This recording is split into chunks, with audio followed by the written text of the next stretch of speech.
Ladies and gentlemen, sports fans alike, welcome to another edition of Bill Swerski Sports Talk Chicago, one of the couple, two, three best podcasts around. So sit back, grab yourself a cold one and a Polish sausage, park your keister in the French room, and listen to Bill Swerski Sports Talk Chicago.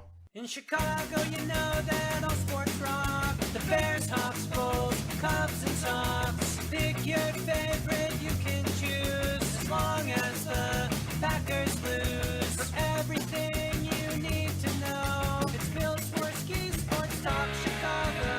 Bill Swerski Sports Talk Chicago. Hey everybody, welcome to another edition of Bill Swerski Sports Talk Chicago. This is your hosts, Alex and Sean. On this episode, we have the sad news of a passing of a legend. The Bears finally make a big signing. And Bote McBoteface. All this and more on this episode of Bill Swerski Sports Talk Chicago. But first, I'd like to thank our sponsor, the Rockford Ice Hogs. If you're not familiar with the Rockford Ice Hogs, they're the AHL minor league affiliate of the Chicago Blackhawks. What does that mean for you? You get to see the stars of tomorrow today at family-friendly, affordable prices. Season is going to start in just a few short weeks, so head on over to icehogs.com. Get yourself a hat, shirt, jersey, tickets, and more. Tell them Swerski Sports sent you. Alex, how are you doing, my friend? I am doing very well, and I would like to start with a quick question for you. All right, go for it. Before the MLB season started, and this includes spring training and camp and all that, so let's say January or December last year, 2017. Did you have any idea who David Bote was? None clue. Yeah, I mean, me too. I first started noticing him in spring training, and that's when I wrote the article for Cubby's Crib saying, here's this nice little piece they have, maybe for depth. Maybe he comes up in September as a depth guy on the team in the majors, but don't expect anything huge. Boy, so far, I am very wrong on that assessment. Very, very wrong. I still want to temper my expectations he has been fantastic for the Cubs so far. Fantastic. Especially with the unenviable job of having to fill in for MVP Chris Bryant. But, he's still a 12th round pick in baseball. He's still young. I don't want to put the cart before the horse and crown him the next coming until, we see a bigger sample size. And, that's completely fair. That's completely valid. I'm not saying he's going to be a great player for years to come, but so far we've gotten the great production, both offensively and defensively. He's already done more in the majors than I thought he would ever do. Sometimes you see this from rookies and the league adjusts and you kind of see how he counter adjusts. So, yeah, I'm not trying to say that he's a Hall of Famer all of a sudden or he's going to be a perennial all-star, but yeah, look what he's done so far. I didn't think he was going to come up and hit a walk-off grand slam or come up and make some really good highlight reel plays over at third base. I really didn't expect that. Or have a 957 OPS. Yeah, or that.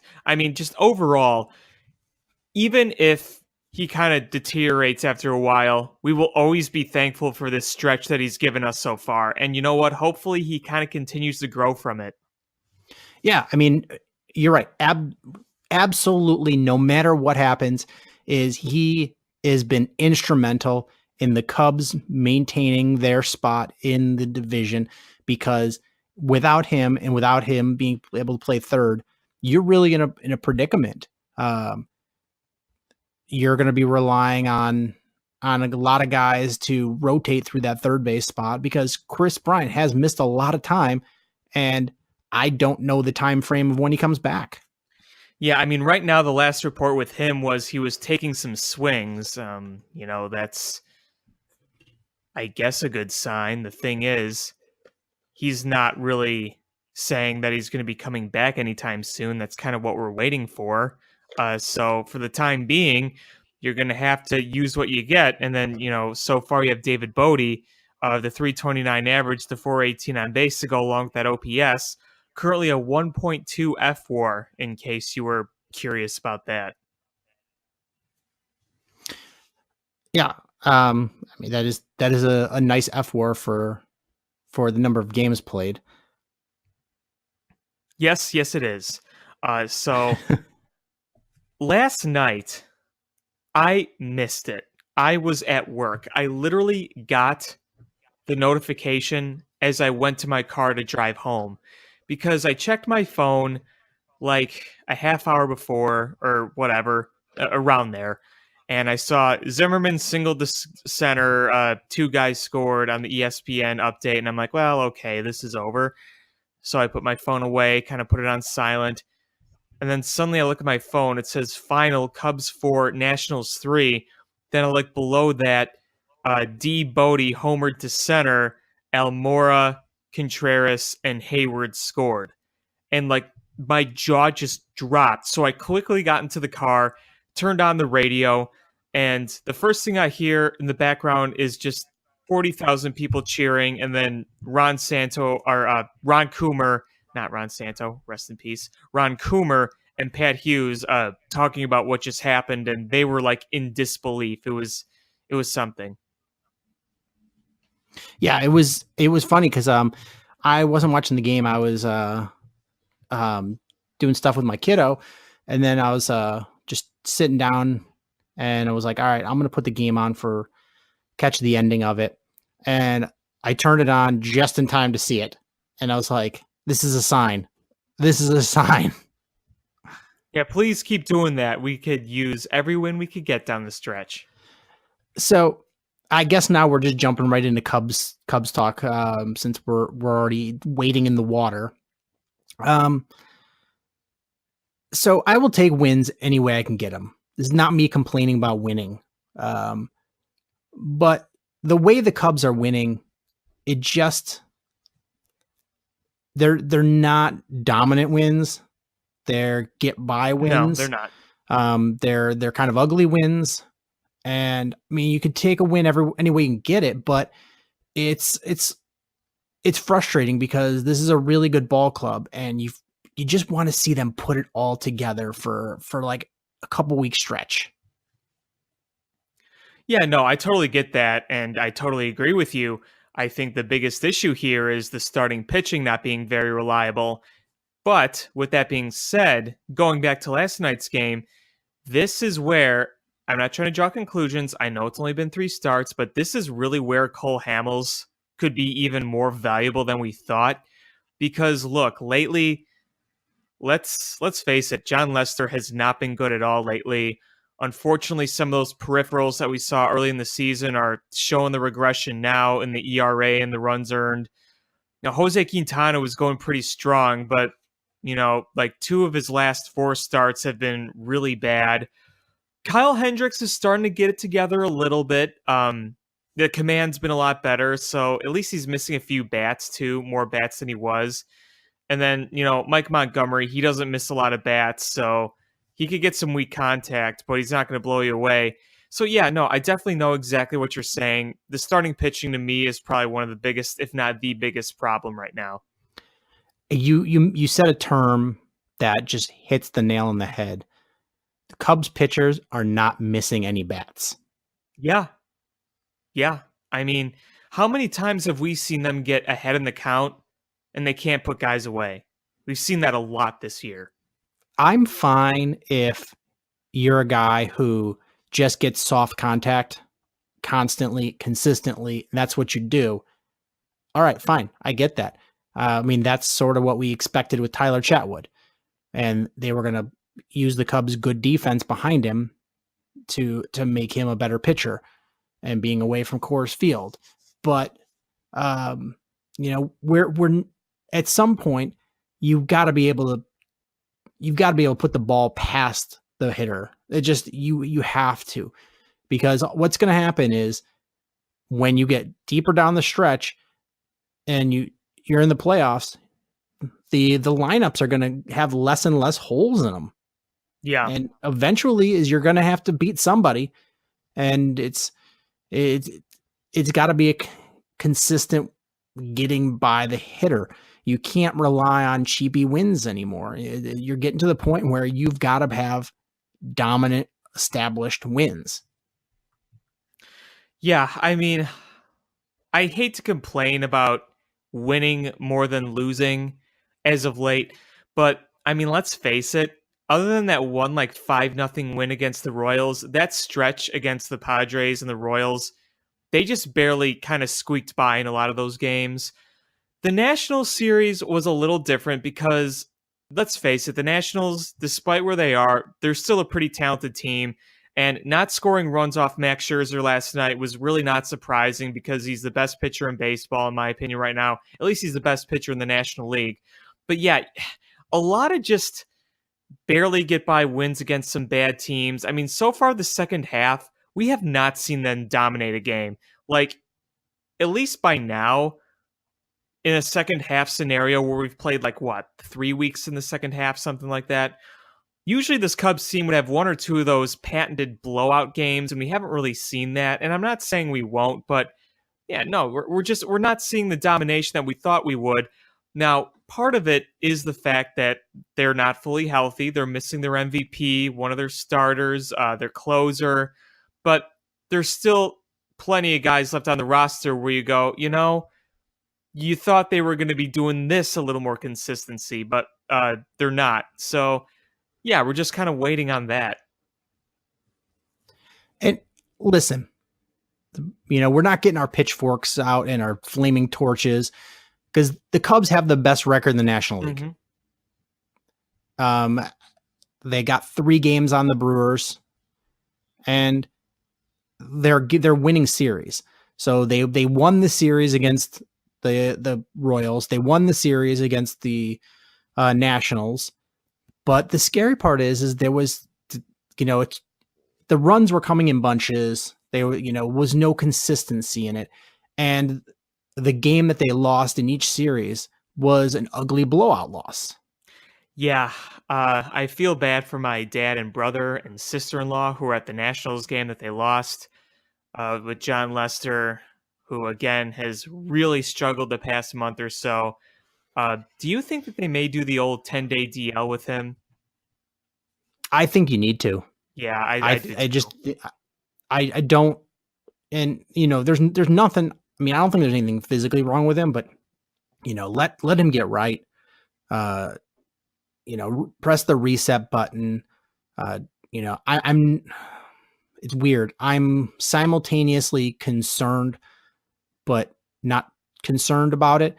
I'm concerned because he is getting older in years, and this is a real rough patch that you really haven't seen from him,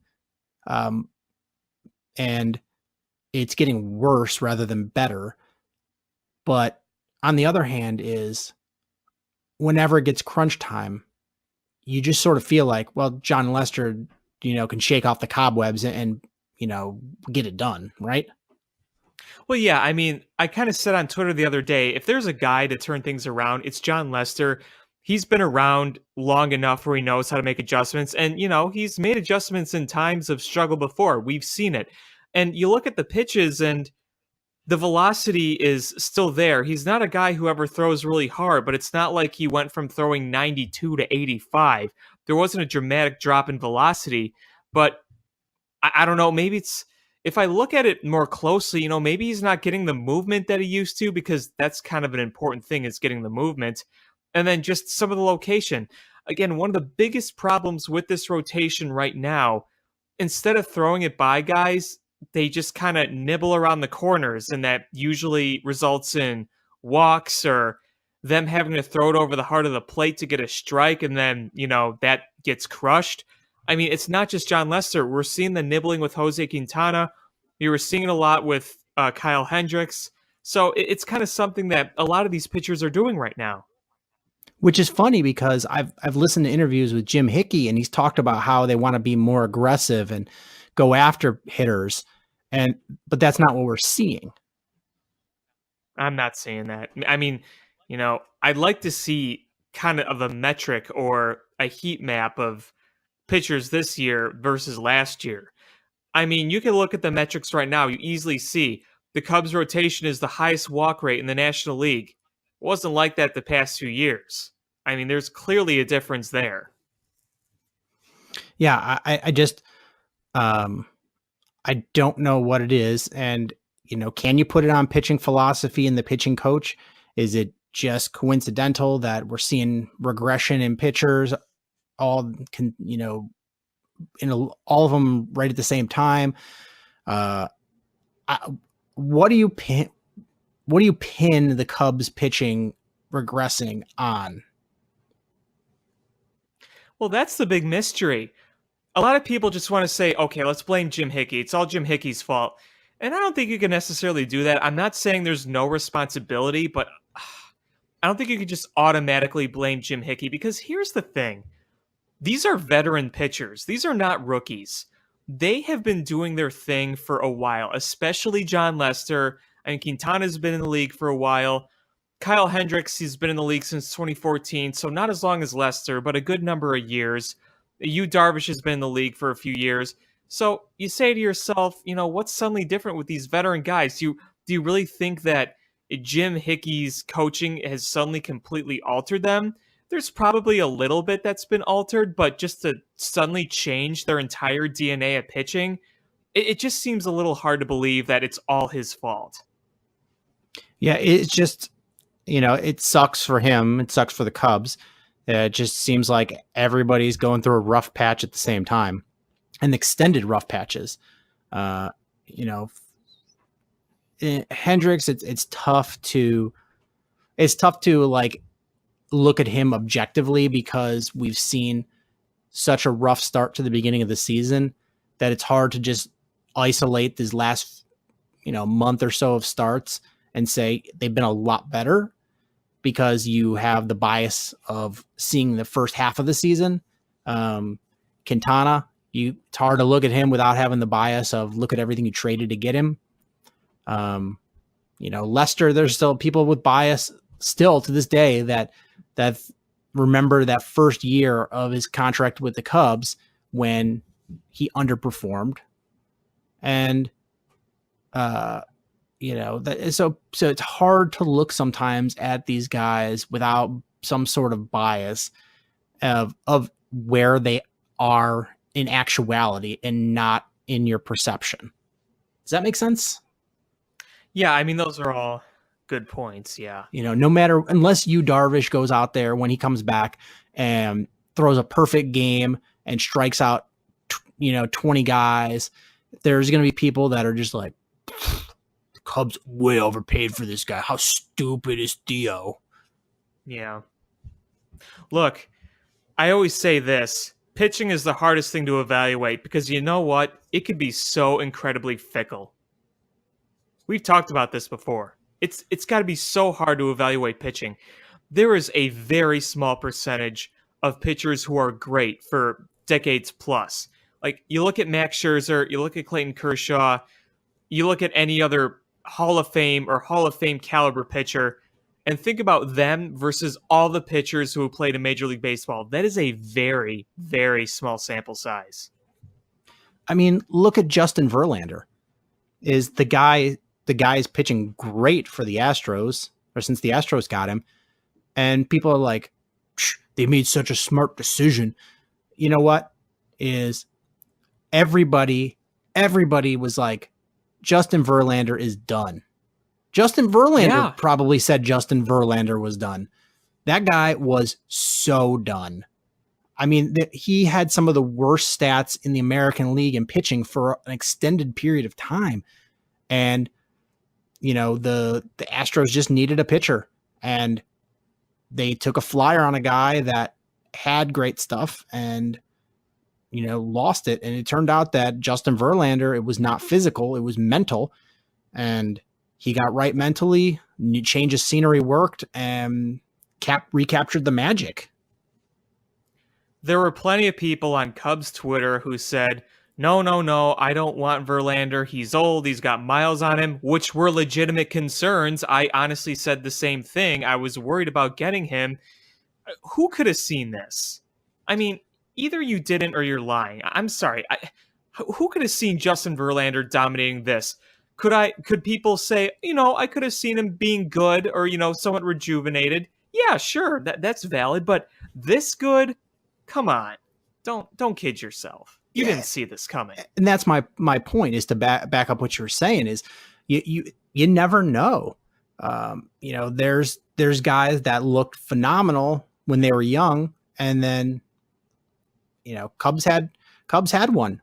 Mark Pryor looked like he was going to be a Hall of Famer, and then just way fizzled out. There's plenty of stories of guys like that, and you don't always know what, Mark Pryor, they said he had the perfect mechanics, was never going to get injured. So it's so hard to evaluate pitching, even guys that are established. So the Justin Verlander story, he was an established guy, but he just hit the wall at a certain age, and everyone was just like, well, he just, he's done early. He couldn't get those last couple of years out of him. And it turned out that it was all mental. You fix the mental thing, and the body's still there, and look what he's doing. Won a World Series. Could win another one this year. Yeah, exactly. And, it's interesting that you brought up the biases about the pitcher, or all the pitchers, really. Some of them are valid, some of them aren't. Like, people say that John Lester had a down 2015 or underperformed. Yeah, he didn't perform as well in the postseason as we wanted. Sure, there were some big games he didn't perform like John Lester usually did. 16 and 17, he performed in the postseason like he did. In the 15, not as much. But his regular season, his numbers were actually pretty good. But people kind of remember some of those bigger games.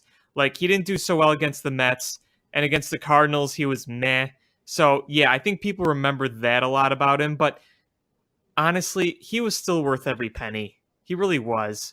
The fact that they got that World Series and that he was lights out in the postseason, that right there is just, boom, contract worth it. Right then and there. But, yeah, I mean, we could win a World Series with Jose Quintana, but there's always going to be that Eloy in the back of your mind, which, yeah, it doesn't help that he's on the south side and that we are every day exposed to what he's going to be doing, which I think is going to be a generational hitter. So, that's always going to linger around. And I mean, I'm going to be completely honest. I think that the White Sox are going to get the much better end of the deal, even though I do like Quintana and I do think he gets a bad rap. But yeah, I think the White Sox are probably going to get the better end of the deal in the long run. And that was probably what was going to happen no matter what when the trade was made. Well, I mean, the thing is at some point we're going to know who won, who didn't win. And no matter what Eloy does or Dylan Cease does, it's going to be hard to say somebody's a winner and somebody's a loser, because the Cubs got a left-handed starting pitcher under a good contract for 4 years. And what I think for 3.5 years, that's something you pay a fortune for. Yeah. What cost a lot was the control. Let's face it, was the control. That's what costs a lot these days. Yeah. And what happens is when you make a trade like that, you give up a lot, but a big chunk of the risk is on the White Sox. Is what if Eloy never pans out? There was a possibility he just never panned out. What if Dylan Cease has an arm problem, never makes it to the majors? That, most of the risk is how many minor leaguers. Look at Byron Buxton. He was the number one minor league player in the year in the league for how many years, and people are talking about him as a bust.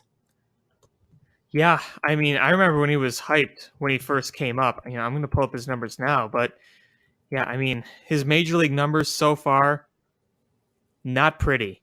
230 batting average, 285 on base, slugging 387 with an OPS of 672. Yeah, and it was 3 years in a row that he was the number one player in the minor leagues. And the next every list of the next superstar coming out of the minor leagues started and ended with Byron Buxton. and he looks like a failure. And so it's you know, it's so hard to evaluate a guy's talent in the minor leagues, how it's going to project to the majors, and then project over a number of years of time and then groom them during that time. Yeah, it's a risk you got to take. And I think that also I need to remind people that Jose Quintana was actually really good last year and pretty darn important in the Cubs winning the division.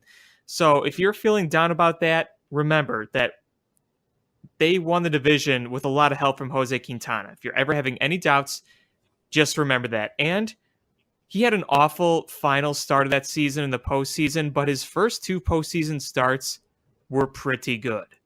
So you got a lot of good out of him last year, and you've gotten a lot of good out of him this year. You just had 5 or 6 games out of his many starts that just completely ballooned everything because they were so bad. It's like 85% good, but the rest of the percent that wasn't good was god awful. And in baseball, this small percentages make a big difference. With Quintana, I mean, his last start, if you just look at the sheer numbers, was not pretty. But there was from the, I watched bits and pieces of the game, and chunks of it, he pitched well. It was just like one stretch where it got a little ugly. And, they took advantage. It just looks worse than it is when you just look at the box score. Yeah, I mean, that's very true. That last start for Quintana, it was 2 really bad innings, and the rest of his innings, he was sharp and as clean as could be. But, unfortunately, 1 bad inning that could set doom for you. It didn't really matter in the long run. The Cubs got killed, but you just hate seeing his numbers get ballooned so bad. I mean, I keep looking at those Atlanta starts. Like, if you take those away and you take the start against the Cardinals, I mean, you're looking at a lot better numbers, but, that's not how it works. We're not Dave Wanstead here. You take away this and you don't look at this, and you just look at this piece here. Dave Wanstead. That's what he does. Oh, Wani. So Cubs. I'm just looking at their schedule coming up. Like, they got the Brewers coming up. It's not an easy schedule. No, it's really not. Pulling it up here. So you got 2 against the Brew Crew. You've got 4 against the Pirates, 2 against the Tigers, 4 against the Reds, 3 against the Mets. Then the Braves. Yeah, the Braves, Phillies, Brewers, Nationals, Brewers. That stretch, you got a couple clunkers in there with the Reds and the Mets. But Braves, Phillies, Brewers, Nationals, Brewers again. That is a brutal stretch with like no off days. Yeah, back to back to back to back. That is brutal. And a team could gain some serious ground on the Cubs during that stretch. Frankly, I'll be honest with you. I'm starting to worry about St. Louis a little bit. They look rejuvenated since Mike Matheny's been fired. I mean, how often do we see this happen? I mean, to be fair, they are riding the coattails of one guy. I mean, I know. Yes, they are. And he is just out of his mind, and he's going to regress to the mean at some point. I mean, yeah, it's the Cardinals. It's what they do. So we got about 45 games left in the season, right about there. So in the National League, Braves are in first place in the East. The Phillies are a half game behind them. Nationals are 6 out. I think you can write off the Mets and the Marlins. Yep. 15 and a half and 19 and a half games behind. Nationals aren't out of them yet, but they need to start stringing some wins together because 6 games is a big chunk of games that you got to catch up, especially when the Braves and the Phillies aren't really going on losing streaks. Yeah, I mean, with the Nationals, they're really not out of it, and I'm not completely ruling them out. Though I will say, the loss that they took to the Cubs last night with the David Bote walk-off, that has got to be just an absolute gut punch to them. Just an absolute, utter gut punch. Oh, yeah. I mean, after you just dominated a team the whole game and then they win it with one inning, that's brutal. Yeah. Off a rookie that nobody really knew existed a few months ago. Yeah, so it's a tough one. It's a tough one because you had a fantastic start. You strung together some runs, and you had to feel good going with, one inning left to close at home and win a series against the Cubs. Yeah, I mean, you had your ace on the mound. It looked like everything was going to come together. Yeah, I don't know. They're not out of it, but they just seem like they're in shambles right now. They're a lot of controversy around the way Mike Rizzo runs things. I think it's pretty obvious that their superstar is going to be gone the next year. So I don't know. Things just don't look great with them, even though they're not that far out. In the NL West, Diamondbacks are in first. Dodgers are a game behind, and the Rockies are a game and a half behind. The Giants are only 6 games out, but they're not any good. Yeah, I don't. It's crazy to think that they're only 6 games out. They're not very good. I'm writing them off. Me too. They're not Padres are just out. Yeah, I mean, there's no question there. Going back to the Giants, they got McCutchen and they got Evan Longoria, and I think most of us said, yeah, that's a 500 team at best. The Giants keep trying to patchwork their team with aging veterans. It just, at this point, if I were a Giants fan, I say sell off, rebuild. You're just not, this patchwork stuff is not working anymore. The Giants were able to find gold in cans filled with doo-doo for several years and made it work. And, you got to give them a lot of credit for that. There's a lot of good scouting and coaching that goes behind those championships that they've won. And they were also very fortunate to have, and still fortunate to have, one of the best catchers, if not the best catchers in the game, one of the best pitchers in the game. But look, everything around them is old, past their prime, or injured. So it just start a rebuild. Why would you want to tread water like this anymore? It's clearly over. You took the words out of my mouth. This team is just, if they try next year to patchwork this again, then their management is dumb, because you need to get rid of all of the pieces that you have while there's still value there. Yeah, I mean, Hunter Pence doesn't have much value, but Brandon Crawford has a lot of value. Brandon Belt right now has a decent amount of value. Do I see them selling off Posey? No. Do I see them selling off Bumgarner? No. But, part of me thinks just kind of shock the world this offseason and just sell everything you can. Because the other thing about the Giants is they don't have a farm system. There's no big prospect coming up that's going to replace anything that I know of. I mean, they had to make trades to get some of these guys, so they've already depleted what was already not a big farm system. So why not sell off and build for the future? Be a lot better than treading water. I would trade Madison Bumgarner. Yeah. You're not going to win with him anymore. And it's not because of him. It's because you can't build a team around him on the fly. Is just like the White Sox with Chris Sale. You're going to have this talented guy, and you're going to spin your wheels. Is trade Madison Bumgarner while he's got value. Trade Buster Posey. Trade everything. Do what the White Sox did. And just, the White Sox, it sucked because they were so bad, but it was a good position, because unlike some teams that are just bad, the White Sox were bad with some good players.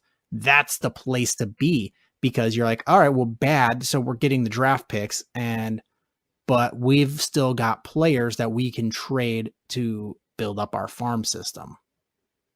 Exactly. And here's the other thing you got to keep in mind as well. Andrew McCutchen is going to be a free agent next year. And he's going to be looking for a pretty good sized payday, and he's probably going to want to play with a contender. I mean, right now this year, he's slashing 255, 356, 415, 13 home runs. Those numbers aren't awful, but still a far cry from the years when he was a perennial all-star and the National League MVP and a Silver Slugger. Far from that. He's not that old. He's only 31, but if he's going to rejuvenate his career hitting-wise, a stadium like AT&T Park is not the place that's going to happen. And, he hasn't won a World Series yet. He's been in a few wild card games and one division series. That's it. He probably wants to win something. So you're going to probably be losing him. Evan Longoria, I was such a big fan of the guy when he was young because he was a very good player to start in Tampa Bay. Especially 2008. I think it was like his rookie or second year in the big leagues. It was his rookie year.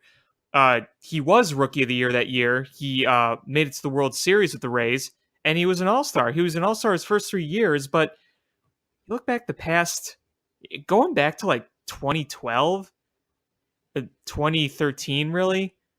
I mean, you look at the number, he was nothing more than an average player, and he's 32 now. So yeah, I don't know why you would keep going with stuff like this. There's no set of moves that suddenly make the San Francisco Giants better than the Dodgers or any of those teams. If the National League playoffs started today, the Braves would be playing the Diamondbacks, and the Cubs would be playing the winner of the wild card game, which would be the Brewers versus the Phillies. Yeah, that's another interesting thing to think about. We could very well see the Brewers in the postseason this year. Can you imagine that? I would rather, honestly, I'd rather see the Brewers than the Diamondbacks or the Braves. Yeah, I hear that.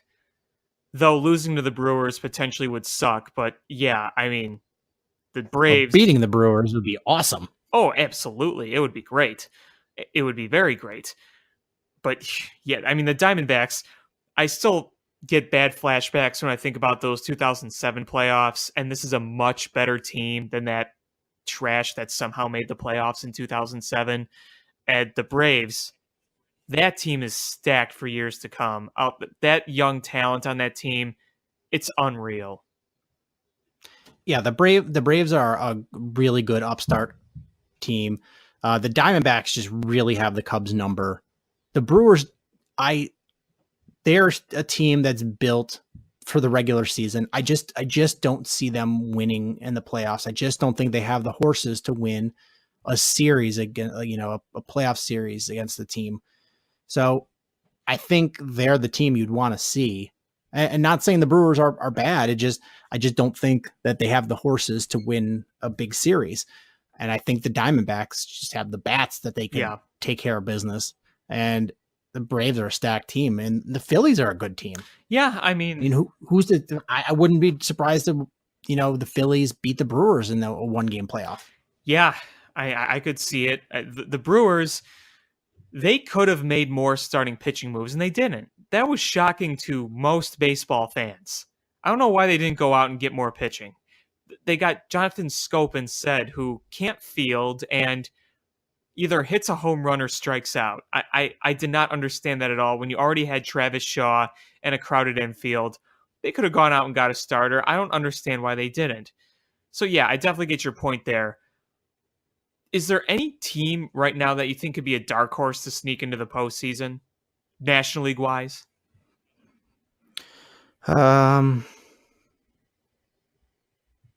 I mean, I already said mine, so I was curious to what you thought. I'm gonna, the Dodgers are right there, but they're not a dark horse. I'm gonna say the Rockies. Rockies are only a game and a half behind the Diamondbacks. Yeah, maybe. Hitting's good. Their I don't think stinks, but I think the hitting is good enough that they can go on a run. And I don't think the Diamondbacks are a juggernaut, and the Dodgers have been up and down all year. So I wouldn't be shocked if that the Rockies kind of sit back there and lay in wait and, like a snake in the weeds and pounce, the last couple weeks of the season. I don't think it's going to happen, but, compared to, I guess your options are Nationals, Cardinals, Pirates, and Rockies. And I'm trying not to play the game as I think it is the Cardinals, but you already took them. So I'm going to try to be a team player here, and I'm going to go with the Rockies. Fair. I think the Phillies and the Braves are too good to get passed up by the Nationals. Not saying the Nationals aren't, but I just think the Nationals made a move sooner. They should have won games sooner. Let's face it. Yeah. I don't call the Dodgers a dark horse because they're so good. They just got to play a little better. And the Rockies, I guess I'm going to go there just because of how close they are and they're within striking distance. They're a head-to-head series away from going into first place. That's very true. I mean, nobody in the National League is running away with anything, unlike the American League, where you see Boston is up by a ridiculous number, but no one's running away in the National League. Yeah, the American League, I mean, it's almost locked. The Yankees and the Red Sox will make the playoffs. The Rays, Blue Jays, Orioles are already out of it. The Orioles are 49.5 games out of first place. 49.5. The Indians are 12 games in first, so everybody in the AL Central, the Indians just have to coast, and they'll win by double digits still. Yeah, and then it's the AL West is the only one that's got some wiggle room there. Is the Astros are probably going to lock it up. It's going to be between the Athletics and the Mariners. Can you believe the Athletics, how good they've been? I am so excited to watch a one-game playoff series between the Athletics and the Yankees. I will be pulling for the A's so hard. Could you imagine what a story that would be? That would be, David and Goliath. And think about it. It would almost be like Moneyball redemption, because you remember that first scene in Moneyball, the opening scene. It's the 2001 playoffs, and it's showing the Yankees eliminating the Athletics at Yankee Stadium. It's almost like everything would come full circle. Now, finally, the A's are eliminating the big money-spending Yankees, like Moneyball Part 2 almost. I mean, the winner of that series goes to play the Red Sox, so it's hard to imagine it's not the Yankees. Because everybody wants to see, all of the media wants to see the Yankees and the Red Sox. I would rather see the Red Sox and the A's. I think that's a much more fun series. I'm going to give a controversial opinion right here about the Red Sox. They are a great team right now. Like, everything is clicking. But for some reason, and I could be completely wrong. But right now, I just have that feeling that they're going to be so good, and then they're going to be one and done in the postseason. Am I crazy? No, because I wrote down my baseball thoughts, and I think the Indians and Astros are much better geared to winning a World Series than the Red Sox. I mean, you look at what the Red Sox have, and they have pretty much everything. The starting pitching. You have Chris Sale. You have the lineup. You have the bullpen. Craig Kimbrell's a great reliever. But, there's just something about them that tell me that they're not going to get very far in the postseason. And again, I could be completely wrong. I don't know. But, there's just something about it. I mean, look at last year. A lot of people picked the Red Sox. They were one and done. The Yankees went further than they did. The Yankees almost won the World Series, or went to the World Series, almost won the pennant, before the Astros won games 6 and 7. I mean, we'll see. I mean, on paper, the team is stacked, and Mookie Betts right now with Mike Trout hurt is the best player in baseball. I mean, the guy is unreal. So we'll see what happens there, but you can't count out the Indians, you can't count out the Astros again, and you can't count out the Yankees. Sometimes you see these perfect regular seasons go all for naught. You see it a lot in baseball. So we'll see. Here's another question for you really quick. If you agree with this opinion, I think that the baseball playoffs, and this is very contradictory to what I just said. It's very contradictory. I get that. But I think the baseball playoffs that have always been known as a crapshoot are less of a crapshoot now than, say, 10 years ago. Would you say that's accurate? I'd say that's accurate, but where the big part of the crapshoot is the wild card. And there's not enough of an advantage for a team that it has the best record in the league. There's not a big enough advantage. Is honestly, I think a really good advantage would be the wild card would be a best of 3 series. You know, but that might end up being too big of an advantage for another team, to the winning division team. You know, I almost see this wild card game as just a play-in game, like those old 163 play-in games were. Like, I know it is technically postseason, and if you're playing in the wild card game, you are in the postseason. But let's say your team makes the wild card game and then loses in the wild card game. It almost feels like you didn't make the postseason. You were in the postseason for 3 hours. It almost just like I wrote about the Cubs winning the division. It's basically a kick in the junk. It's a kick in the junk. Yeah. Like, I talked about the Cubs needing to win the division and not having to deal with a one-game playoff. I mean, if the Cubs were a wild card team at this point and they were eliminated, it would have basically felt like the Cubs didn't make the postseason this year and that it was just a complete disappointment of what was supposed to be.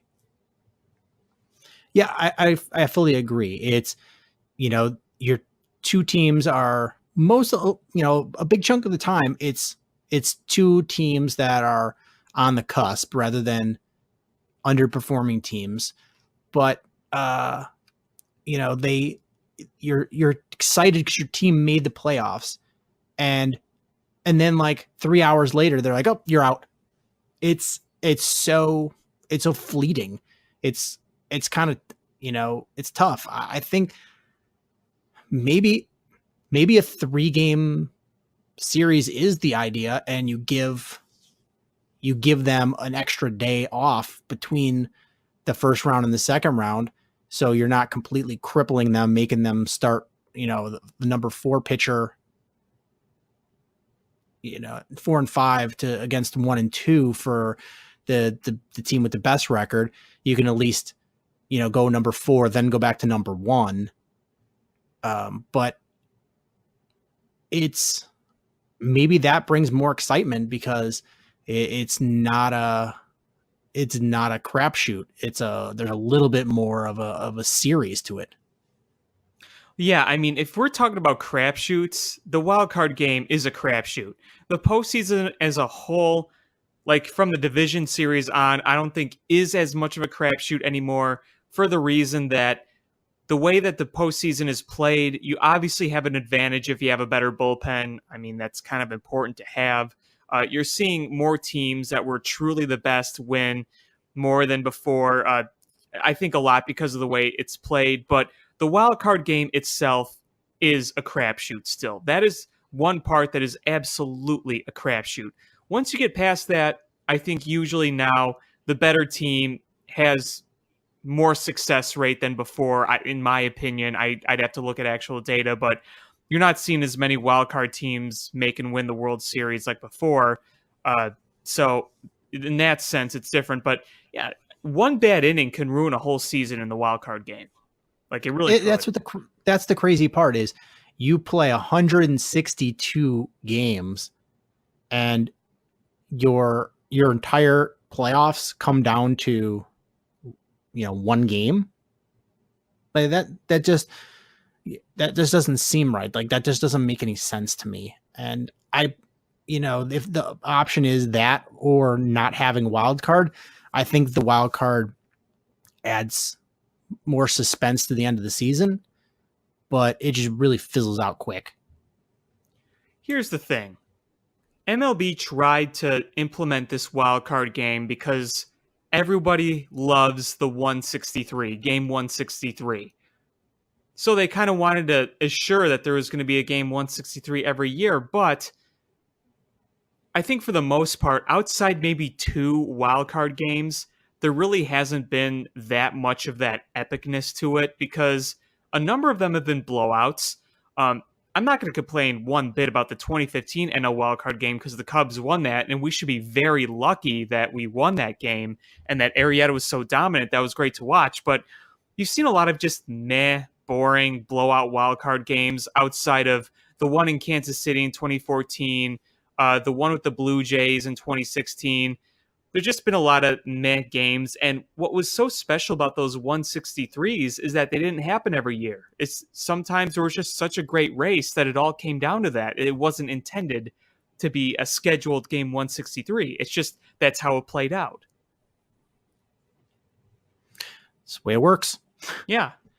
So hopefully the Cubs are not in that position this year. If they take care of business, they won't be. But it was good to see them win the wild card game in 2015. But at this point, with the competitive balance in the NL, the Cubs are past playing in those wild card games. I think that's a fair thing to say, isn't it? Yes.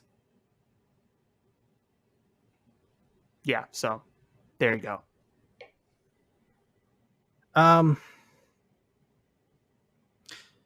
So I don't know if you want to transition over to the hockey news. Yeah, why don't we? So former Blackhawk, well, I guess he's always going to be a Blackhawk, but Hall of Famer Stan Mikita passed away the other day. And on one hand, I was really sad because he was such a great ambassador to the team. He was such a great player. Just, all around, just the embodiment of being a Chicago Blackhawk. Honestly, the last several years have been real rough for him and his family. He got diagnosed with cancer in 2011. In 2015, he was diagnosed with dementia, and within a few months of that announcement, his wife said that he had no memory of her, who she was, and to go over 3 years of dealing with somebody with dementia, and not to be cold, it's a really tough, and sometimes it's sad, but it's also a relief because it's not the way somebody should go out. Unfortunately, when the news was announced, a lot of people kind of saw it coming because he was in such poor health, and it's really heartbreaking when you see someone deteriorate like that. They had that last shift that they do. They had the one for Stan Mikita, and the family members were the ones they're representing. I heard the story that he was watching it and he had no recollection whatsoever about his Hall of Fame playing career. It's just so heartbreaking to hear that.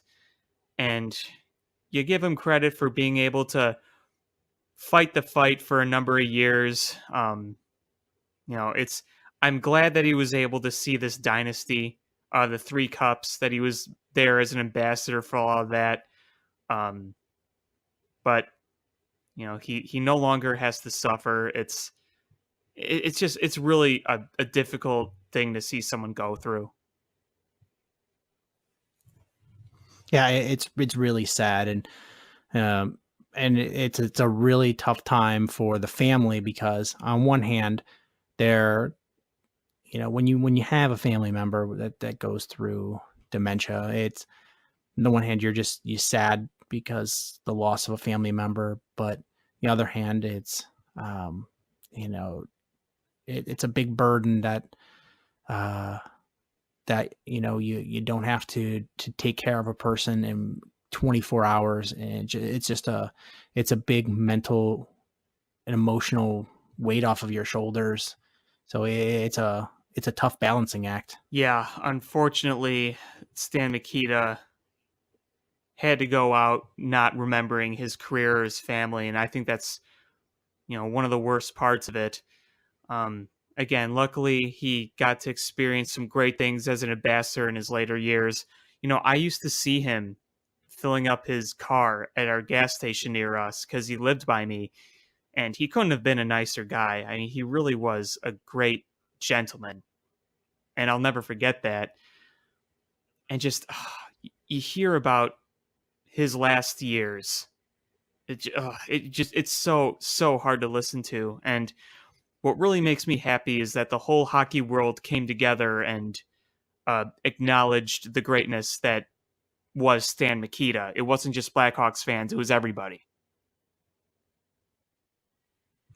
Yeah, I have a friend who's a diehard Red Wings fan, and I can even admit that. I'm friends with a Red Wings fan. He got emotional about it just because a guy like Stan Mikita just sort of transcends the bickering of, fans of two different teams, or a guy playing for your rival team. He really transcended that. And I think everybody just, tips their hat. It's kind of like a Wayne Gretzky type, where you just, no matter what you think of the team he's on, you just got to respect him for all the accomplishments and everything that he was able to do on the ice. I mean, the guy was a pioneer for modern hockey. The curved stick, the helmet, he changed a lot of the game over his long career, 22 years in the National Hockey League. The craziest part is he played 22 years in the NHL. He's 5'9", 160 some pounds. In what was considered the roughest, toughest era of the sport. Yeah, he was a little man. And I know people that are roughly that size, and I feel like a giant when I'm standing next to them. I couldn't imagine being that small and just, the creativity that he had on the ice, the things he was able to do, the innovation. He was phenomenal.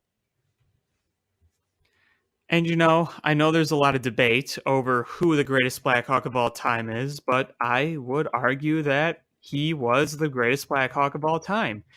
Obviously, a lot of people, justifiably so, could argue for Bobby Hull because, you don't have to say how good of a goal scorer Bobby Hull was. We all know what a great goal scorer Bobby Hull was.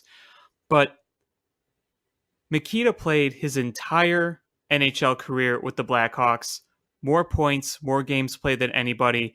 And because he revolutionized the game the way he did, and seeing him win those trophies for gentlemanly play, I just think that's enough right there to tell you that he was the greatest Blackhawk of all time. So it's a good anecdote that I heard about him. So Stan Mikita, when he was young and first starting out in the NHL, he was kind of a dirty player. Was really, really, really penalized player. And apparently after a road trip, he came home and his daughter was like, "Daddy, why do you sit down so much during the games? Me in the penalty box." And he really just changed the way he played, and he went on to win the Lady Byng. That's 2 years in a row. That's a big swing. Yeah. It's incredible. I mean, he has... Oh, no, sorry. He won one Lady Byng. It was 2 Hart trophies in a row. But yeah, he won that trophy in 1965. Really big turnaround there. And I think that's probably my favorite Stan Mikita story, is that story that you just told. But just... Oh, no, he did win 2 Lady Byngs. I'm sorry. I was looking at Bobby Hull's stats. But to be able to just change your game like that, in the NHL, you are the elite of elite hockey players. And to be able to not only go out there and be one of those guys, but then just completely change the way you play and be even more successful, like that's incredible. It is. And just to clarify everything here, he won the Lady Bing 2 years in a row. Like I said originally, 67, 68. I was looking at Bobby Hall for a second, so I do apologize there. But yeah, I mean, 2 Lady Bings in a row after having that reputation. I mean, from what I heard in his first few years, like he was hated by everybody in the NHL. And by the time he was finished, every hockey player just loved him. I mean, that's what a great turnaround he made in that aspect. I wonder how many Stan Mikita jerseys have gotten sold in the past week. I'd love to know. Frankly, I'd love to get one myself. They're a little expensive, but I would love to get one myself. They're a lot expensive. I bet a lot. Yeah, that's no doubt. But it's crazy because he's a guy. There's not a lot of in basketball. There's quite a few guys that just transcend the sport. You look at a Charles Barkley, or Shaquille O'Neal, or a Michael Jordan, or LeBron James. There's a lot of guys. Baseball, there's guys that transcend the sport. Hockey, there's not as many. And Stan Mikita is a guy that transcended the sport and just became an institution. You can talk to people that don't watch hockey and they know Stan Mikita. It's he more so than probably any Blackhawk in history. Yeah, I mean, you look at what Stan Mikita did, and you really do realize, wow, he was great in so many different ways. It's sad to see him go. I hope he finds the peace that he hasn't had in a long time. So rest in peace, Stan Mikita. Absolutely. When I first kind of grew up learning about the Blackhawks, he was really the guy that I always looked at. So I didn't get to see him play, but he still really helped me get into Blackhawks history.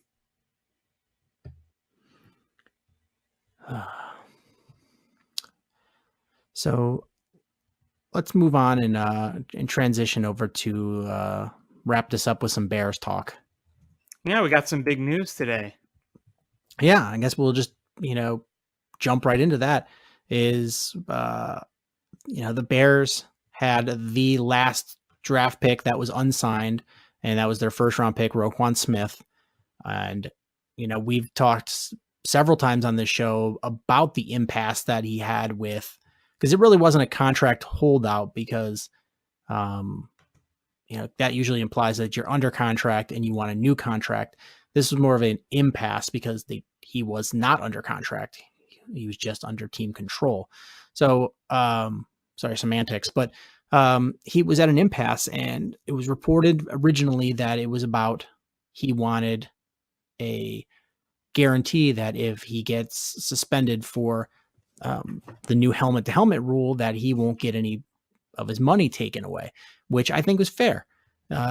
This could be his only contract ever. You never know. And to get some of his money taken away playing hard, I think that's a fair assurance from the Bears. But then it came out that after the Bears conceded that they wanted to take this fight for future clients and get guaranteed money if he gets suspended for anything, which is something the Bears the league did not want them to. No other team wanted them to. And the Bears didn't want to, because if you open that door, you can't shut that. And everybody that signs with the Bears is going to want that kind of language in their contract. I mean, how many Bears can you think of over the last couple of years that have wished they had something like that in their contract? Well, you make a good point. But as of today, it's they've figured out some sort of compromise, and Roquan Smith has signed his contract. Yeah, and you know what? Everything that happened over the past few weeks, I'm ready to move on from it. I'm done kind of agonizing about it. He's signed. He's going to be here. I just want him to play and get with this team and start winning games with him.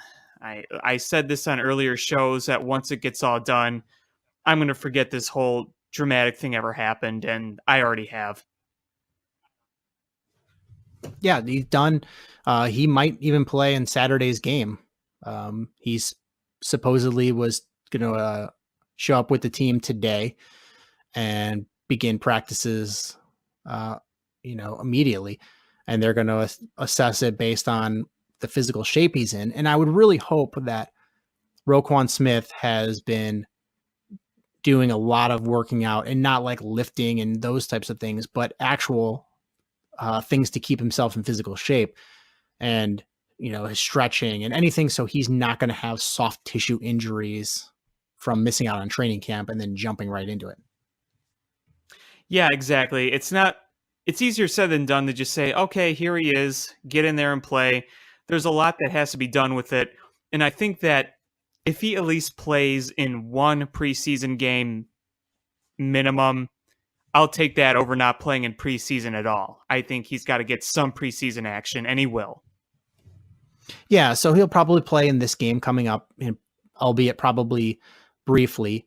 And then the team's fourth preseason game, I bet he'll play quite a bit, probably at least a half. And then that fifth game, I doubt he plays at all. And if he does, probably plays one series, because typically the starters usually don't play that fifth game. Yeah, I'm thinking of going to that fourth game actually at Soldier Field, because that's when a lot of those starters are going to be playing. So I'd love to get to that one. Oh, yeah. And you can get tickets for cheap. The weather's still nice. It's the perfect game to go to. I'm just trying to find people who can go, because it's my first weekend that my internship is over, but people are busy, but I want to go. So that's a big challenge.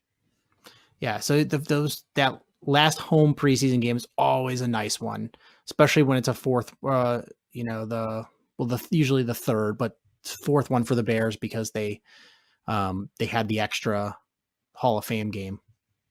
Right. Okay. I have an opinion here. I think if you play in the Hall of Fame game, you shouldn't have to play an extra preseason game. You should just play 4 like everybody else. I think that there's too much of a risk factor, even if you're not playing a lot of your big guys. I don't know what you think, but that's my opinion. I sort of agree. But you can also look at it as it's another game to evaluate the bottom of the roster guys. The Bears really didn't play any of their starters. The Ravens, they played Lamar Jackson, and they played their rookie first round tight end for a little bit. But for the most part, nobody really plays anybody big. It's more of you get to see the bottom of the roster guys and gives them more reps to separate themselves from other people. So, you can look at it from both angles.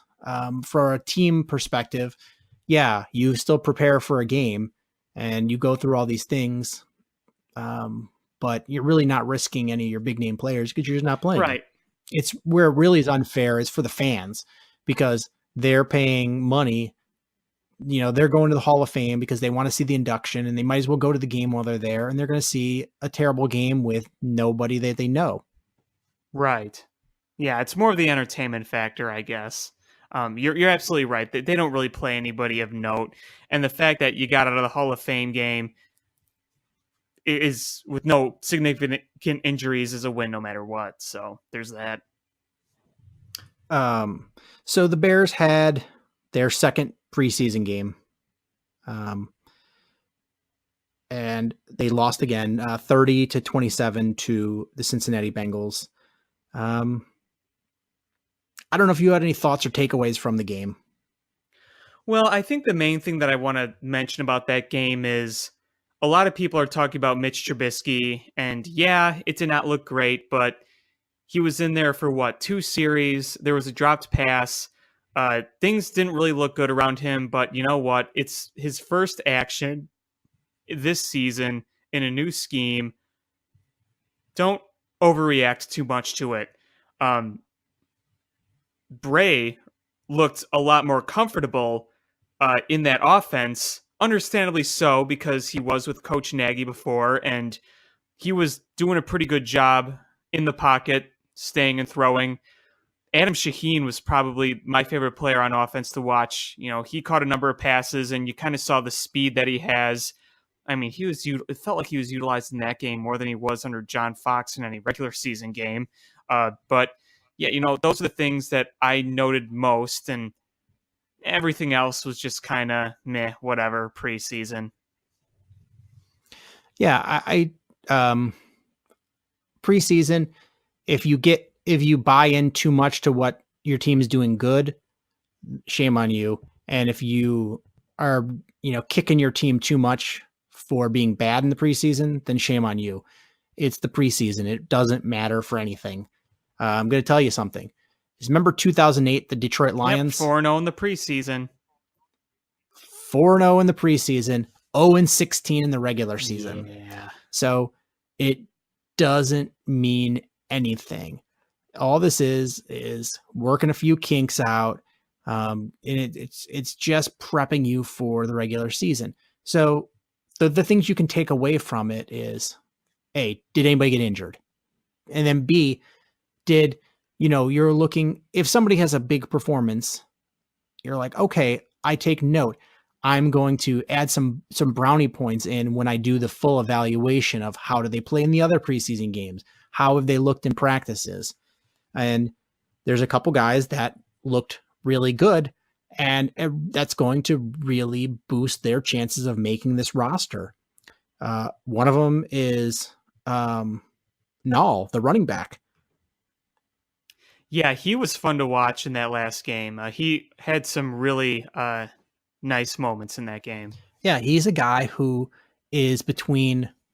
When he was signed by the Bears as an undrafted rookie free agent, there was quite a few people that were very excited about the Bears bringing him in. And I watched him play, and I didn't think to be excited about him, but I'm starting to change my mind, and I'll be more than happy to be wrong if he's successful. But he had some buzz coming into camp as an undrafted rookie, and he's played well. And don't be surprised if the Bears keep him on the roster and don't keep a fullback. I mean, not having a fullback this day and age, it's not really a big deal, I don't think.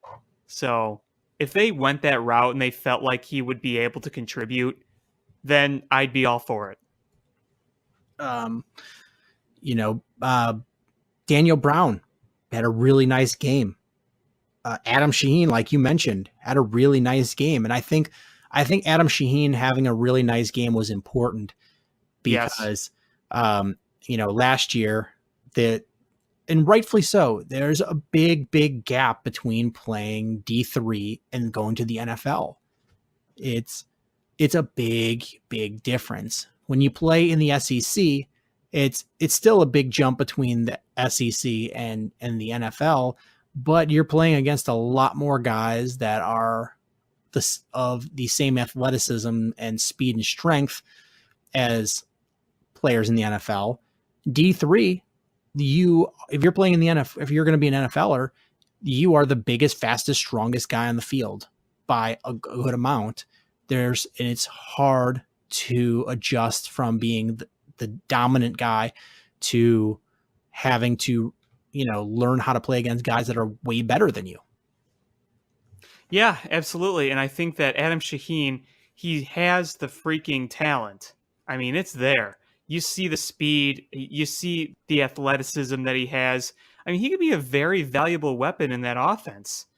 He just really kind of needs to prove himself. But I think that in that preseason game, yeah, the competition wasn't quite top in a preseason game like it would be in a regular season game or a playoff game. But I think you saw the raw talent that he has there.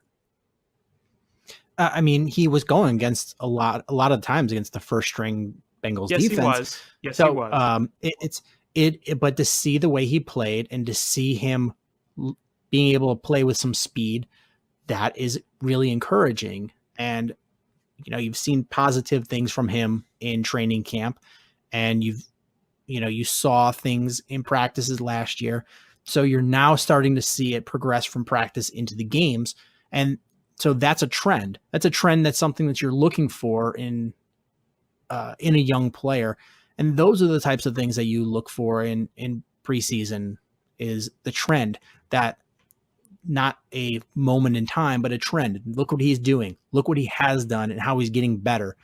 Daniel Brown, he's a guy that, you look at the tight end depth of the Bears is Trey Burton, Deion Sims, Adam Shaheen, Daniel Brown. They've got a lot of tight end depth, and I wonder what they're going to do. Are they going to carry? Because they're going to have to make a decision is, do they carry the 3 quarterbacks or risk losing Bray? I mean, I don't think he's going to be a world beater, but I think he's probably good enough. Somebody will try to sign him away. Do you only carry 3 running backs and try to sneak Null into the practice squad? Do you cut one of your talented tight ends or try to make a trade? Do you only carry 5 wide receivers instead of 6? There's a lot of questions that, the Bears will need to answer. And you know what? I think these are good problems to have. How often is it that us Bears fans can say, wow, there's a lot of depth here. We have to only keep some of it. I mean, this is almost anti-Bears, what we're talking about right now. Yeah, absolutely. It's one of those scenarios where I think you have your definites. Like, okay, tight end, Burton and Shaheen are going to be there. Wide receiver, Robinson, Gabriel, Miller, White, most likely are going to be there. It's a lot of these depth pieces, but you know what? Those are important to a team. So I love having this problem. Yeah, and it's when you're looking at these players, you're starting to see who is more likely to make the team and who is not. It's starting to be the time of year when you're seeing guys rise, and the fact that there are winners in these competitions is good, because it's not a, if 2 guys are equal, most of the time it's not because both the guys are great, it's because both guys are both mediocre and you got to make a decision. But if you're seeing your legitimate starter and then your backup is separating himself from everybody else, odds are you're developing better depth talent. Yeah, it's something we've wanted to see for a while. And I also think that it's important to take note really kind of what role some of these players are going to play, because look at the tight end group. Obviously, tight ends are an interesting kind of entity, because you have tight ends that are meant for more on the blocking side. You have tight ends that are more on the offensive weapon side. And I think you look at the Bears tight ends, Burton and Shaheen are more of the offensive side. I mean, let's face it, I don't think Trey Burton's ever going to be a great blocker, just doesn't really have the size and never was a big blocker in Philly. But Trey Burton's going to have a much bigger role on this team than he did in Philadelphia. And that role is going to come as a target for Mitchell Trubisky and someone in Matt Nagy's offense to help put points on the board and move the football down the field. So it's another important thing in camp to look at kind of what roles these guys are going to play and how effectively they're going to play them. Absolutely. I'm looking at a website that's predicting the Bears 53-man roster for the 2018 season. And they are predicting the Bears are only going to keep 2 quarterbacks, Mitch Trubisky and Chase Daniel. Not a huge surprise, but if Tyler Bray, looks good, I don't know what you do with him. It's hard to pass up with a quarterback that knows your system, that is playing well. Yeah, and I mean, Bray looks pretty comfortable. And you know what? The Bears could have easily won that game with Bray if there weren't some bad drops. Because let's face it, there were some bad drops in that game. Yeah, we'll get to the biggest one in a minute. Running backs, they expect them to take 4. Jordan Howard, Tariq Cohen, Benning Hunningham, and Ryan Nall. And not carry a fullback. 6 wide receivers, which is, I think, pretty standard. I saw another site that predicted they were only going to carry 5, and the one that they didn't, the 6th wide receiver that they didn't carry was Josh Bellamy. And that's why I kind of raised an eyebrow at that one, because Josh Bellamy is going to be the sixth wide receiver, most likely not to play wide receiver, but to be a special teamer. I was going to say the Bears are really just keeping him around for the special teams. Yes, absolutely. But they've got Allen Robinson, Taylor Gabriel, Anthony Miller, Kevin White, Javon Wims, and Josh Bellamy. I think that's probably fair. Yeah, I mean, that sounds about right to me. Tight ends, they expect them to keep 4. Trey Burton, Adam Shaheen, Deion Sims, Daniel Brown. I would not want to get rid of any of those guys unless you could trade somebody. But I just... they've all proven to have a role on this team, whether it's big or small. I just feel like you could not get the same value that having Daniel Brown on the team would be if you traded him. No, I agree. Offensive line, they expect them only keep 9, which means you only have 4 backups. Charles Leno, James Daniel, Cody Whitehair, Kyle Long, Bobby Massey, Eric Cush, Bradley Sowell, Jordan Morgan, and Rashad Coward. I wouldn't be surprised if that's what they do. I know you would like to carry 10 offensive linemen, but sometimes it's just not a luxury. Defensive line, Akeem Hicks, Eddie Goldman, Jonathan Bullard, Roy Robertson Harris, and Bilal Nichols. I think that's pretty fair. No surprises, really. John Jenkins not being there. That's the one guy that a little bit shocking there, but I don't. It's not. I mean, it's a little shocking, but it's not that. Yeah, I don't think he's so good that you would be like, if he didn't make it. Right. It's not like Eddie Goldman didn't make it. Yeah. Outside linebacker, Leonard Floyd, Aaron Lynch, Sam Acho, Kylie Fitz, Isaiah Irving.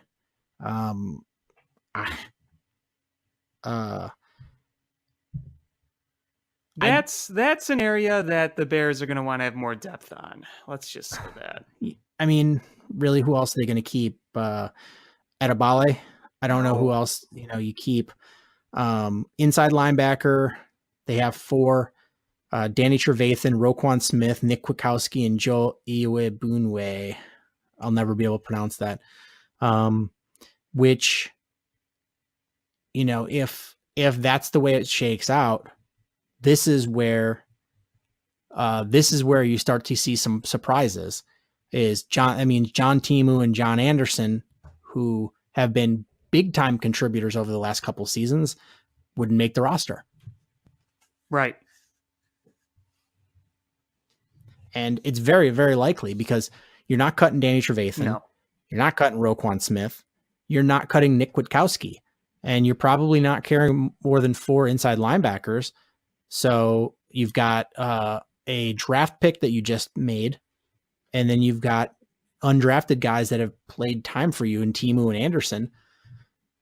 It's a tough decision, Timu is a guy that if you could take his brain and put it into a better athlete's body, you would love to have that guy because Timu is a smart football player. He just doesn't have the athletic ability that you would like to see. Yeah, I think that's the best way to put it with him. I have no other way to really describe him. They predict the Bears to keep 6 corners, which is quite a few corners. Kyle Fuller, Prince Amukamara, Bryce Callahan, Cravon LeBlanc, Sherrick McManus, and Kevin Tolliver. Kevin Tolliver was a guy that I was excited that the Bears were able to get him as an undrafted rookie. And there's also Michael Joseph, who is another undrafted rookie that could probably push for a roster spot. You've gotten some good play out of the cornerbacks so far, and you can never have enough cornerbacks. And so the Bears are able to, Sherrick McManus is going to be a special teamer, but if you're able to get 6 guys that can play cornerback and 1 or 2 of them that are good special teamers as well, you're in a really good spot. Yeah, absolutely. And then they have them keeping 5 safeties, which I would be shocked. That's a lot. They keep 5 safeties. I think they keep 4. They have Adrian Amos, Eddie Jackson, and then after here is there's a lot of guys that are really starting to pick up the system that Vic Fangio has. DeAndre Houston Carson has been getting better. Deion Bush has looked good. DeAndre Hall's a guy they like a lot. So, it's, it's going to be a tough decision there. Yeah, I mean, obviously Eddie Jackson is a lock. You're not going to worry about it there, but yeah, that'll be interesting to see how that plays out. But going back to the game I'm starting to think Kevin White is, unless he's hurt, if he's healthy, he's probably going to make this team. And he's a guy that has missed so much time and needs to shine when he has the opportunity. And he's looked good in camp, but how many balls is he going to drop? How many balls? He can't keep dropping balls. Yeah, I mean, that one in the first quarter, I think it was the first drive of the game that he dropped. I think Bears fans collectively just all went, ugh, when that happened. I mean, I certainly did. You had to. You had to when you, when you're watching him, you're like, how do you drop that? And then he just brushes it off as, well, sometimes the easiest catches are the hardest one to make. No, just catch the ball. I mean, you could say that in Pee-wee football or street football, but not the case in the NFL. Yeah, I mean, and there's just only so much talent that you can have at wide receiver. Allen Robinson is going to make this squad. Taylor Gabriel is going to make the squad. Anthony Miller is going to make the squad. So you're probably carrying 6 wide receivers. So you've got to be one of the 3 best or play special teams. Bellamy's probably making it for special teamers. So you have to win one of these 2 spots.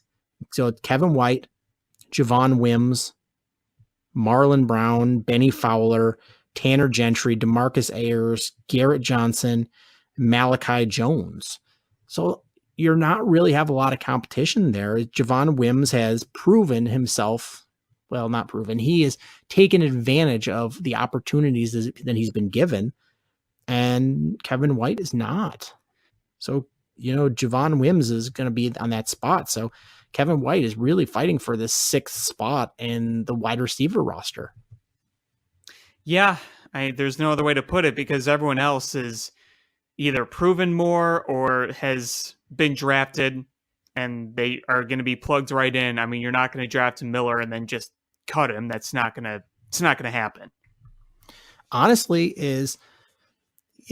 I don't think it would be the strangest thing ever if the Bears were to just keep 5 wide receivers. I think it's not quite in the norm, but it's not so far out, because if you're going to carry 4 tight ends and you've got a running back that you can slot as a wide receiver, you've got weapons. Yeah. You've got weapons. And that gives you the flexibility of having another spot that you can, keep an extra player at another position. Yeah, especially when your tight ends are, guys that will go out and catch passes like Trey Burton, like Adam Shaheen. I mentioned earlier that you're going to use a lot of these tight ends to throw to. So on top of the running backs that you have, that could be wide receivers in Tariq Cohen and Benning Cunningham, that right there, you can get away with 5 wide receivers. I absolutely agree. But a name that I can't see any way he makes the team, Hroniss Grasu. Yeah, I haven't really seen or heard much from him. How much has he even played in the preseason? I mean, he's played. I'd have to go back and look at the snaps, but he played quite a bit in the first game. But he didn't look good. I was very excited about him just because I thought he was going to be one of those new generation kind of centers, very athletic. smaller, and he just doesn't have the strength. Just doesn't have the strength. And he will get pushed back every time. And he's playing against guys, these monsters at center or at nose tackle, and they just drive him back. He just can't plant and hold. Yeah, honestly, I wasn't paying as much attention to the offensive line than I should have in this last game, so I'll take your word for it, but I could definitely tell, even not paying attention to it, there was definitely some not so great things that we saw there. I think Trubisky was still in, and there was a really bad snap. I assume that was Grassu who made that snap, but I remember that. So, yeah. Yeah, your running backs, Howard, Cohen, you're good. Cunningham, you're keeping.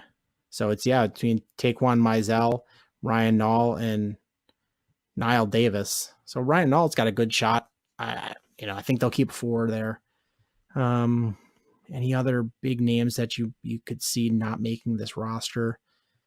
I don't really have any in mind. Yeah. Outside linebacker. No, not really. I mean, you watched the second half of the Hall of Fame game, and you're pretty much going to these guys knowing that they're not going to make the roster. So there would be no surprises with any of them, really. Yeah. So, I don't know. Just sort of shaping up. You're starting to see the separation. I like some of the depth that they have at offensive line. The one concern for me from that Bengals game, though, was a lot of those passing yards against the Bears came against their first team defense. And I know that they play vanilla defense. Yeah, kind of cut them up. I know they play vanilla defenses, and I know the Bears weren't getting a lot of pressure, but you don't want to see your starting defense get, chewed up by backups from the other team. I'm going to give them a little more time before I start worrying. They definitely didn't play well, but I mean, look at their running backs. They had one of the worst running back cores for years now, but they were running all over the place and finding holes. So, but I'm not going to worry about it yet. I'm just not. No, I'm not worried about it at all. Is Ed Donatel and Vic Fangio are going to shape this up, and you've got a lot of talent in that secondary. It's but a lot of it is going to be dictated by how much pass rush you can get. And that's going to be the big determining factor and it's going to start and end with Leonard Floyd. If Leonard Floyd can get double-digit sacks, that's going to make Akeem Hicks get less double teams, and then Akeem Hicks is going to get pressures. Then you're going to have some chaos in that backfield, and it's going to make those cornerbacks look better because they have to cover for less time. So it's all going to start with, what does Leonard Floyd do? Because if he can't do what we expect him to do and what we drafted him to do, Akeem Hicks is going to give us a good performance, but there's only so much you can do from an interior position. And this is a huge year for Leonard Floyd to really prove that he can stay healthy and play. Absolutely. And we're really counting on him to make this step up. So I think that's going to be, a huge part of this Bears defense. It's going to be, the cog is going to be Leonard Floyd. If Leonard Floyd is the guy we think he is, we're going to have a special defense. If he's not, then, I think we'll see some problems. Yeah, I don't think we'll see any gaping holes because Vic Fangio is such a good defensive coordinator, but we're going to get frustrated at times. Oh yeah, absolutely. You're going to have a lot of nagging problems and annoyances. Yeah, you absolutely need him to be healthy because you see the potential that he brings. Fast guy, can really get to you quickly, but if you're hurt, then can't perform. There's definitely something to be said about the pass rush, because we all know that's probably be one of the biggest weaknesses on this team. And you saw that Bengals game. They didn't get any pressure on the quarterback. I don't even know if they recorded a sack in that game. Maybe if they did one, but I don't remember them recording a sack in that game. They couldn't get to the quarterback. But again, I'm not going to completely worry about it yet, and we'll see how it kind of translates. Trubisky, the defense, all this stuff, get the kinks out now so you can learn from your mistakes. It's better to do that now. Roy Robertson Harris had a sack, but that was it. It was one sack. And it was. Oh, that's right. Okay, I remember that now. Yeah. But it's again, it's preseason. I'm not judging anything because they're playing vanilla defenses. You're going to see, more exotic looks. You're going to see, the defense trying to confuse the offensive line and the quarterback come the regular season. But,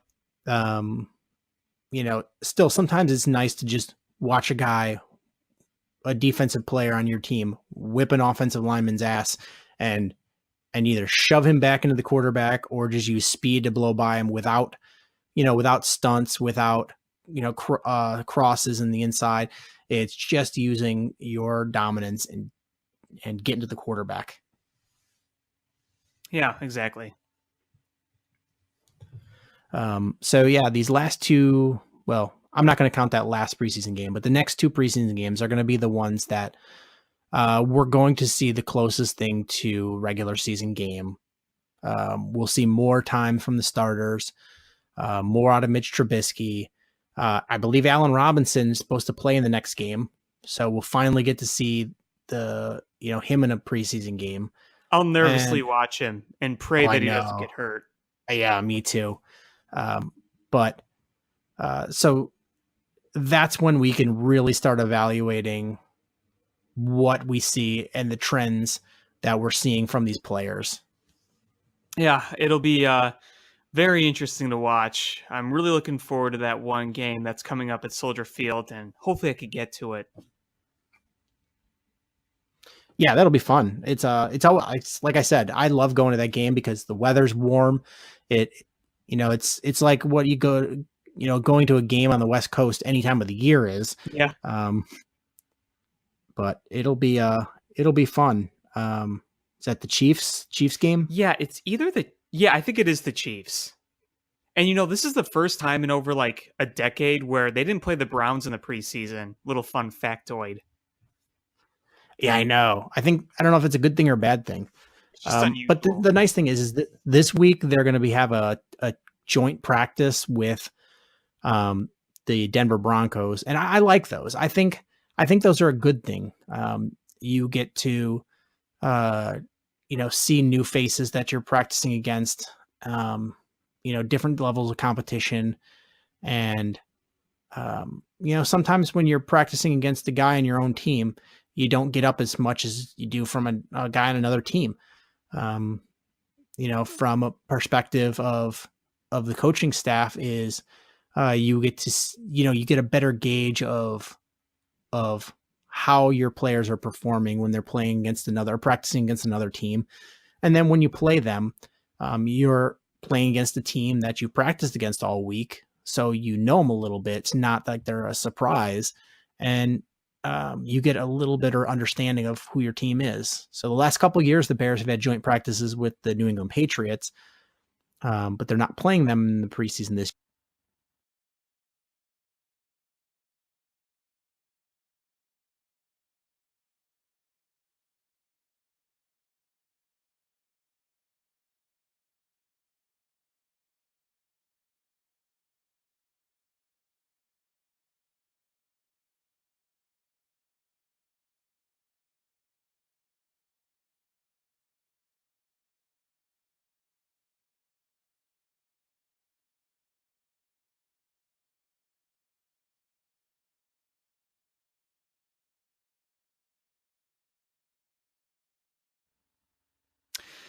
Yeah, I always wanted to watch one of those.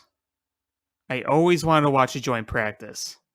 They always seemed so cool. It's like you're watching a game that it doesn't matter and it's not a game, but you kind of seen how they work against one another. So I just think that's cool. I'm with you there.